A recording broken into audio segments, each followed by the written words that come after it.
గోపూజ, ఆవులను పూజించడం, వాటికి దానాలు చేయడం శుభప్రదం.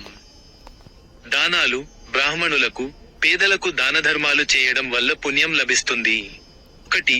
ముగింపు 30 రోజుల పాటు ఈ నియమాలు పాటిస్తూ, ధనుర్మాసం ముగిసే రోజు, భోగి పండుగ తో వ్రతం పూర్తి చేస్తారు. ముహూర్తంలో స్నానం చేసి, విష్ణు, కృష్ణ, గోదాదేవి పటాలను పూజించి, తులసీ దళాలతో అర్చన, తిరుప్పావై పఠనం చేస్తూ నెల రోజుల పాటు భక్తితో ఆచరించాలి. మహాలక్ష్మి అనుగ్రహం, శ్రీ మహావిష్ణువు ప్రీతి కోసం ఈ వ్రతాన్ని ఆచరిస్తారు. ధనుర్మాస వ్రత విధానం. 1. సమయం ధనుర్మాసం, సూర్యుడు ధనుస్సు రాశిలోకి ప్రవేశించినప్పటి నుండి మకర సంక్రమణం వరకు నెల రోజుల పాటు ఈ వ్రతం చేస్తారు. నిత్యకృత్యం తెల్లవారుజామున, బ్రహ్మ ముహూర్తం 3 నుండి 4 గంటల మధ్య నిద్రలేచి, స్నానం చేసి, శుభ్రమైన తెల్లని వస్త్రాలు ధరించాలి.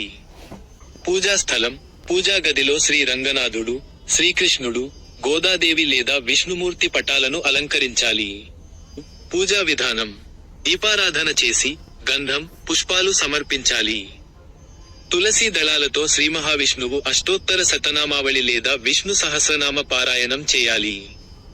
ప్రత్యేకత: ఈ మాసంలో సుప్రభాతం బదులు తిరుప్పావై గానం చేయడం ఆనవాయితీ.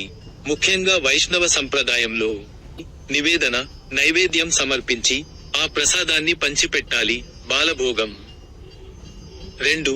సమాప్తి భోగి పండుగ రోజు, సంక్రాంతి ముందు రోజు ఈ వ్రతం ముగుస్తుంది. ముఖ్య నియమాలు. 1. భక్తి శ్రద్ధలతో, త్రికరణ శుద్ధిగా పూజించాలి. 2. మానసికంగా, శారీరకంగా పవిత్రత పాటించాలి. ఇంకా 3. ఈ వ్రతాన్ని గోదాదేవి శ్రీకృష్ణుడిని పొందడానికి ఆచరించారు. భక్తులు కూడా భగవంతుని అనుగ్రహం కోసం ఆచరిస్తారు. మాస పూజ సమయంలో నిర్దిష్ట భక్తితో కూడిన నైవేద్యాలను శాస్త్రాలు తప్పనిసరి చేస్తాయి. ప్రధాన ఆహార నైవేద్యం బియ్యం మరియు పచ్చిమిర్చితో తయారు చేసిన ముద్గన్న, పొంగల్, ఖిచ్డి. అయితే పువ్వులు పూజా వస్తువులలో ముఖ్యమైన భాగం, ఆహారానికి ప్రత్యామ్నాయం కాదు. ఏ రకమైన ఆహారం లేదా ఏ రకమైన పువ్వు అయినా సముచితం కాదు. నైవేద్యాలు స్వచ్ఛమైనవి, సాత్వికమైనవి, ఉల్లిపాయలు లేదా వెల్లుల్లి లేకుండా, మరియు విష్ణువు, కృష్ణుడికి ప్రత్యేకంగా ఉండాలి. ఆహార నైవేద్యాలు. నైవేద్యం. దేవతకు ప్రధాన ఆహార నైవేద్యం ముద్గన్న. ఇది బియ్యం మరియు పెసలుతో తయారు చేయబడిన వంటకం. ఈ వంటకాన్ని తరచుగా రుచికరమైన ఖరా పొంగల్, అల్లం, మిరియాలు, జీలకర్ర మరియు నెయ్యితో, మరియు తీపి, సక్కరే పొంగల్ లేదా గుడ, ముద్గన్న, బెల్లం, పాలు మరియు డ్రై ఫ్రూట్స్ తో రెండింటిలోనూ తయారు చేస్తారు. 1. ప్రాముఖ్యత. ధనుర్మాస సమయంలో ముద్గన్నను సమర్పించని వ్యక్తి 7 జీవితాల పాటు పేదరికాన్ని అనుభవించాల్సి ఉంటుందని ఆగ్నేయ పురాణంలో పేర్కొనబడింది. అత్యున్నత నైవేద్యానికి పెసలు, బియ్యం యొక్క ఆదర్శ నిష్పత్తి 2 నుండి 1గా పరిగణించబడుతుంది. 2. ఇతర ఆమోదయోగ్యమైన ఆహార నైవేద్యాలు. నైవేద్యం, దీవించబడిన ఆహారం గా సమర్పించబడే ఇతర వస్తువులలో దధ్యోదనం, పెరుగు, బియ్యం, సుండల్, పప్పు తయారీ, మరియు వివిధ సాంప్రదాయ స్వీట్లు మరియు రుచికరమైన పదార్థాలు ఉండవచ్చు. వాటిని ఉత్సవ స్వచ్ఛతతో, ఉల్లిపాయ లేదా వెల్లుల్లి లేకుండా తయారు చేస్తే. మరియు 3. సంయమనం.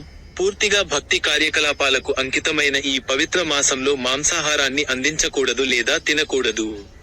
పుష్ప సమర్పణలు. పూలు పూజలో ఒక అనివార్యమైన భాగం మరియు వాటిని బలిపీఠం, కలశం మరియు దేవత విగ్రహాన్ని అలంకరించడానికి ఉపయోగిస్తారు. సాధారణంగా ఉపయోగించే వస్తువులు.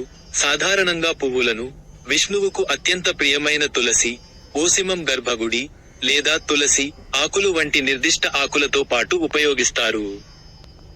ఉద్దేశ్యం: పువ్వులను వాటి సువాసన మరియు అందం కోసం భక్తి మరియు గౌరవ చర్యగా ఉపయోగిస్తారు, ఆహార పదార్థంగా కాదు.